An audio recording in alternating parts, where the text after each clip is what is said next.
So this is Goblinville by Pricilla Kumar. Interior Winslow Manor sunrise. Superimpose on screen Goblinville 15 years ago. Iron gates swing open through a fog of smoke. An organ hums in the shadows. A wolf howls. Interior Winslow Manor parlor sunrise. Chimes jingle as purple French doors screech open to a cobweb-lined staircase. Portraits of chiseled vampires in black capes and tapered hair glare from gold portraits. Our story begins in a town you may never have heard of. Creatures you never could have imagined living side by side until now. Interior Winslow Manor hallway sunrise. In a long candlelit hallway beckons a green door. A pair of bats screech past the candelabras that flicker on the wall.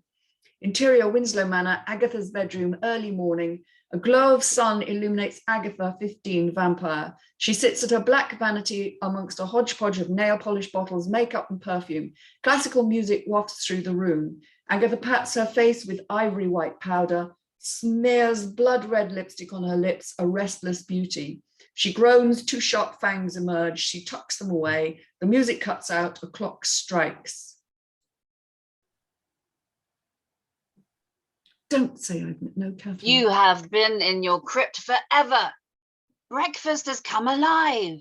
Agatha picks up a photo of a lime green ghoul in a football uniform, leaves a red kiss mark on the frame. She stares at her caked reflection in the glass frame. It's like we are two in one. Interior Winslow Manor, kitchen morning. Livia Winslow, vampire, cooks a piece of red meat on a wood stove. She wears an apron that reads, "Bite the cook." Her fangs emerge at the click-clack of Agatha's heels. Agatha slips into the room in a black and orange skirt paired with a gold top and skull earrings. Her long hair is tucked into a bun. Darling, you look so different. I am different, Mother. No, like you are glowing, so alive. Mother? Maybe I want to look alive sometimes, to try to blend in with the others. Livia softens. I see. Well, it is your first day back at Goblinville High. I was your age one time too. About 500 years ago. Not much has changed. Livia gives Agatha a stare down. Your fashion is interesting. Thank you, Mama. One of my husbands, that toad Lazarus, picked me from a long line of women in Romania. I had to wear the tightest corset to win his love. If I could die, I would have that day. Livia sinks her fangs into a piece of red meat. That is ancient times. So many things have changed. Boys have changed. Vampires are changing. A dark look crosses over Livia's face. Do you do all this for a boy? Is it Frankie? He can clean the second-story windows. Zilfia? He is a good boy, if a bit dead. Fangini. Livia has lost Agatha, who is now in a daze as we cut to interior Goblinville High, rooftop day. In a blast of smoke, Agatha appears. She dusts herself off and descends the stairs. Fangini? Interior Goblinville High lockers day. Gaudy Gord, 15, lime green goblin, flashes a pair of cameras, holds up two forked fingers. Boo leaders surround him in short skirts and sweaters that scream Goblinville wolves. Gaudy saunters past Frankie, 15, giant. Shove your eyeballs back in, Frankie boy. Gaudy and the boo leaders snicker as Frankie slams his locker. It swings back and hits Frankie in the face as a slot opens. Lockers need respect too. Frankie rubs his blue temple, which is now a large lump, as Gogo, 15, Ghost, slides next to him, transparent, albeit a pair of khakis and a yellow polo shirt. A small glow illuminates his presence. Hey there, Frankie. Happy first day of school. Frankie groans at Gogo's exuberance. If it wasn't for Gordy's father's green stuff, he would be a nobody like the rest of us. Ugh, he is such a chump. I don't know what the boo leaders see in him. Boo leaders are brainless. But But so, so are you. At least I sorry. know that.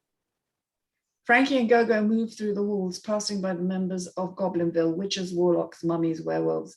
Frankie and Gogo gawk as Agatha walks up to Gordy, who slurps from a fountain. Frankie's face falls. Gogo lifts it up off the floor. Why is she talking to that loser? Gordy turns to Agatha, flashes his long eyelashes. She follows him to his locker where he examines his mop of hair. Hey, Gordy, how was summer? Break anything? Agatha giggles, her fangs emerge. She cups her hand on her mouth. Gordy looks her up and down. Ivy, head boo leader 16, gargoyle, stomps towards them. She grabs Gordy's 2 fingers. Oh, Ivy's got away. Who is this? Gordy slams his locker, ducks just in time as it tries to slam him back. He smooths his hair. Nobody. Why are you so pale? Haven't you heard of the sun? Agatha drops her head, runs out of the building, away from the laughing crowd. Tears wash the artistry on her face. Fade to smoke. Exterior Goblinville street day. Superimposed on screen, Goblinville present day. A pink and green neon sign flashes. Welcome to Goblinville, where lovely nightmares are made of. Exterior Wormy's dessert shop day. Mortice 50s vampire walks his pet snake in a tuxedo. He smiles, reveals 2 large ivory white fangs. Welcome to our world, where you will munch on the slimiest candy worms and dine on the gookiest algae from the green sea. It is the 100th anniversary of Goblinville. Mortice performs a 360 inside his cape and whooshes off in a cloud of purple smoke. Palebrook Wellington, 17, pink ghoul, twists a large worm she dangles with her long finger.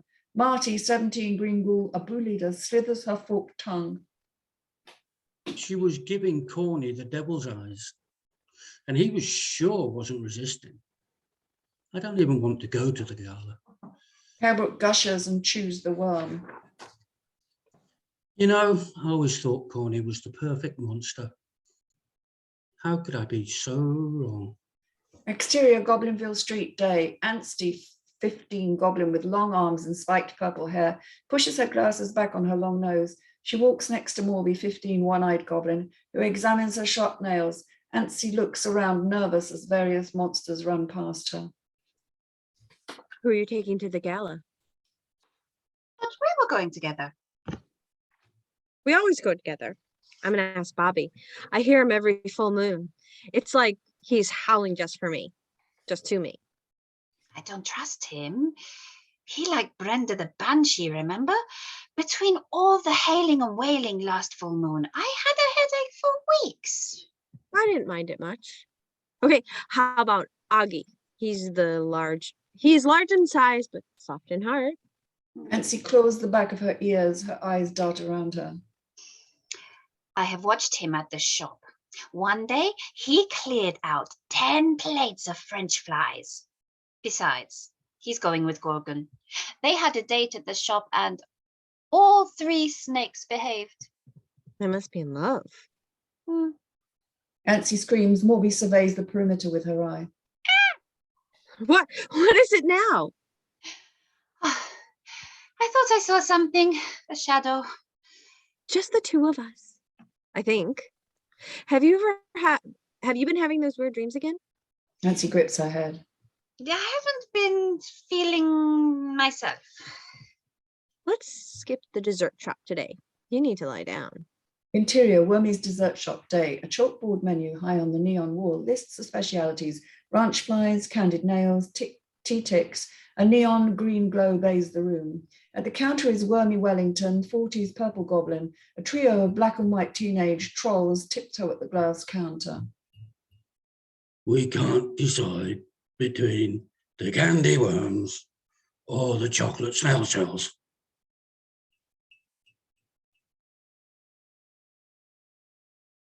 No. Both are splendid choices. Are you feeling wormy or salty? Troll 2 belches. I'm feeling kind of hungry.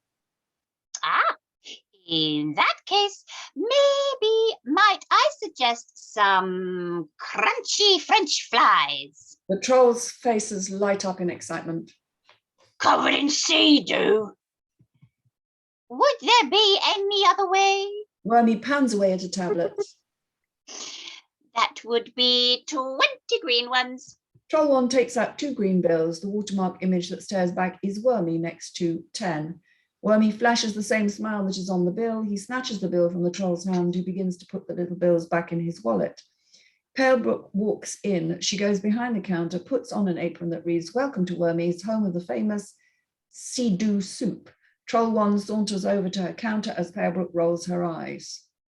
Can I have a sample of the candy worms, madam? Palebrook spits daggers at him for a beat, hands over a sample. Troll 1 pops the treat in his mouth, chews it. I don't think I'd had enough. That is the 3rd time today you trolls have come in. If you and your brothers keep it up, I'm going to rip out your warts, one by one, with a tweezer. Troll 1 squeals, beckons to his brothers as they scurry off. We'll be back for a refund for the French flies. Wormy saunters over to Palebrook. They will be back within the hour. More be called. Nancy's not feeling well. It's so dead. Oh, this always happens during gala time. Don't worry, business will pick up, and so will Antsy. Palebrook gives her father a reluctant smile. Interior, Wellington home, Antsy's room, night. Antsy and Axie Bear, Blue Wolf, snore in unison. Morby slinks in like a cat, grabs a binder clip, moves towards Antsy just as she is about to clamp Antsy's long nose shut. Antsy bolts out of bed and screams. Axie Bear howls in shock. Morby yelps. Wormy and Morgani, 40, ghoul, fling open the door. What is going on in here? Antsy heaves in bed. Morgani comes to her side. Another dream, Antsy? Antsy nods her head in fear. Morgani strokes her head. Dreams are just stories your mind makes up. Palebrook races into the room. Can't I please just get one good night's rest? Everybody go back to bed. Let me guess. This time it's the fat man with a beard, or the bunny rabbit and the jewel eggs. It's scary, okay? Okay. Leave your sister alone. I'll make your favorite breakfast, macaroni mold. I can't shake the feeling something bad is going to happen. Interior Wellington home. Oh, sorry. Axie Bear snuggles into her. Interior Wellington home. Antsy's room. Sunrise. Antsy reads Your Nightmares and What They Scream. Morby rolls off the bed, groans at the sunlight. Why are you awake? I haven't gone back to sleep. Morby picks at Axie Bear's fur and takes out a tick, pops it into her mouth. You're going to be such a beast. Ticks taste the best when they're plucked from the source. Morby picks out a fat tick and tosses it to Axie Bear. Oh, how can you think of ticks at a time like this? It says here that when you have bad dreams about beautiful women, it's a terrible omen. Morby shudders. I wasn't given Wormy, but so nobody was talking, so I jumped Sorry in. about that. Yes. Sorry, I was just like, That I lost track. I should have written Wormy down, and I'm so sorry. Wormy makes 18 characters, whoa, which is a lot to deal with in 10 pages. for 4 people. Not only for 4 people, Mm. even if you've got a full cast, not only does that make it a very expensive production, Yeah. because everybody's got a speaking part, but it's a hell of a lot of characters in the first 10 pages. And I'm going to start on this because although I love the idea, I think there are some issues with its world. And I'm saying this because when you write something that's fantasy, You have to create a world that is completely consistent and believable, even if it's complete fantasy.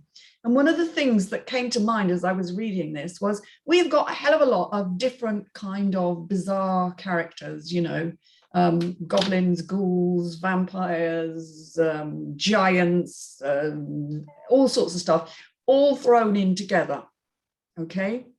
And they're all getting off with one another, presumably, because this is like high school where everybody gets off with everybody else, okay? But this is going to create a massive problem because it's not like they're all one species. Like if you do a school with lots of different people in that school of different races, colors, parts of the world, that's fine because we're all one species. Humans. These aren't, okay? So that's going to create hell. In actual fact, you're going to have a school that is a lot of a mishmash of different. So you're going to have a cross with a giant crossed with a ghoul or a vampire crossed with a, and it's kind of, if you've ever watched the TV show Grimm, great show, because it has all of this, albeit they're also in the human world. But it has all of this, all of these different species, I'm going to call them, but never the twain shall meet, except for one relationship, which is the woman in the shop with the whatever he is. And that is really like, oh my God, no, you can't do that, you know, because it creates too much of an issue, because you would very soon end up with none of these different species. So I'm just saying that because when you write something like this, you have to be really kind of think about how you're going to negotiate the world and how these characters are going to negotiate that world. And that's kind of got to play into it. I know it's a bit of fun and maybe that's a bit heavy, but yeah, carry on, John. I just want to counteract your argument. Addams Family. Then that's also true, yes, but there's not that many characters in the Addams Family, are there? Oh, I beg to differ. There's loads. When you read the books, there's just absolutely loads of them, and like they're all different species. You know. Well, yeah, but in the camera, they don't actually all come in that often. It's like sort of cameos here and there. Yeah. So. Yeah.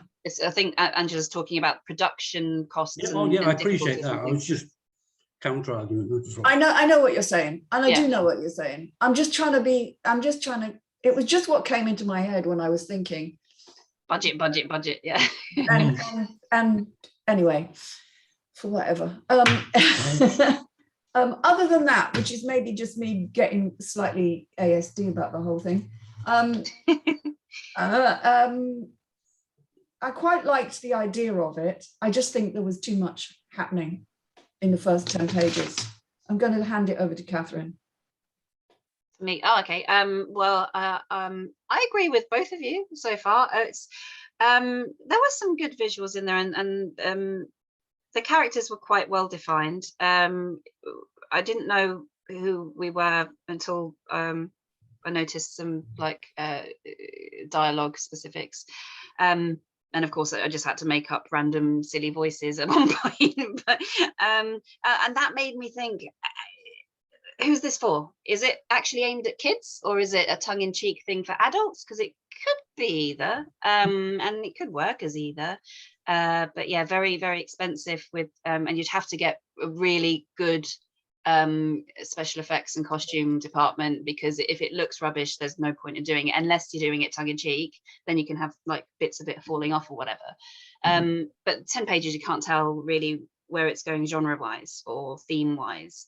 But yeah, that was the main thing. I couldn't decide whether it was a tongue-in-cheek comedy like deadpan for adults or aimed at kids, and it was tricky to kind of keep up with all the characters, but I love the idea of it. It does sound interesting. Sort of like I'm hoping that I'm right in thinking that she's kind of put all these creatures and monsters and things as if they were in our society, which is a good idea, but tricky. You've got to have a big budget to pull it off properly. So beware of that. That might shoot yourself in the foot when you're trying to sell it. But I want to know what happens next. Cool. Erin. Well, I agree with everything you're all saying too, but I also kind of feel like I think it might be really interesting. Like I feel like it didn't feel like just 10 pages, which was really interesting. And I know that's because there's a lot going on, but I feel like I'm interested because there was a lot going on. So it was like some of that was made it confusing, but it also made it interesting. And I think that like if you watch a lot of the high school type of focused movies or shows, in the first episode or the first 10 minutes of the show, when you have that many characters, there's more of like a voiceover with like, these are the bull eaters, and this is what they're about, and this is the whatever the vampires, and this is what they're about, and you know, so that's established early on, so then you get it if there's that many people, and there's a reason for it or whatever. Otherwise, maybe some of these characters can be more combined, you know, into like, and make it like less people or something. But I thought it was really interesting, and I don't know who it's geared for, but I'd probably watch it. John. But yeah. Oh, I absolutely loved it. It reminded me of when I used to sit with my son and watch Creepy Ghouls like 20 years ago, you know, because it was just one of them weirdly drawn cartoons like Ren and Stimpy and that lot. It was Creepy Ghouls, and it was the same sort of thing. And I absolutely loved this. And I want more of it. That's good. That's good. Because even the bad bits are good. Yeah. I think it just needs more definition around. I think there's just too many characters and too much. No, if it's cartoon, it works. If it's live action, it's bloody expensive. Yeah, it just needs a little bit more definition. Also, there's various things in the format that need tidying up. You know, there's no sounds are in no sounds are in capitals and stuff like that. Yeah, it's a difficult one, isn't it? Because if this came across your desk cold, you'd struggle with it because of all. You need a few notes and like log lines and, you know, synopsis. And then you also need to state whether it's live action or cartoon. Exactly. You need to do that. And I think if it's live action, if it was live action and landed on your desk, there's a good chance you'd just kind of push it to one side. Yeah, it's again, it depends. It on the, because we don't know the theme or genre. Because is it aimed at kids or is it not? It could be quite cleverly. We don't know, so we can't tell. So that makes it a tiny bit confusing. But. Yeah. It was a bit like Rent-A-Ghost, wasn't it? If you're old enough to remember Rent-A-Ghost. Yes. A lot of the that annoyed me was the fact that it. I think it's really difficult to do new stuff with something that is such an old idea that's been done many times before. It's really hard to pull it off. So I did, although I loved where it was going and I loved the idea of it, I did have a problem with all of these different types of characters just thrown in, like for the sake of it almost. Do you know what I mean? I just felt like I needed to have a reason why some were ghouls and why some were this and why some were that. Otherwise, it just felt very sort of, well, let's throw in a vampire just for the hell of it, you know. And unless they're going for kind of, you know, different types of monsters are different sort of sets of society. Like you've got the bullies and the posh kids and the, you know, whatever. Maybe it's going that way. I got the impression like the ghouls were like maybe, you know, bikers or something like that. Yeah. The way they were kind of portrayed, and then she makes like a little subtle comment like, you know, I'll pull your warts out with a tweezer, and they run away. Yeah. That made me giggle anyway. Anyway, well done. Thank you so much.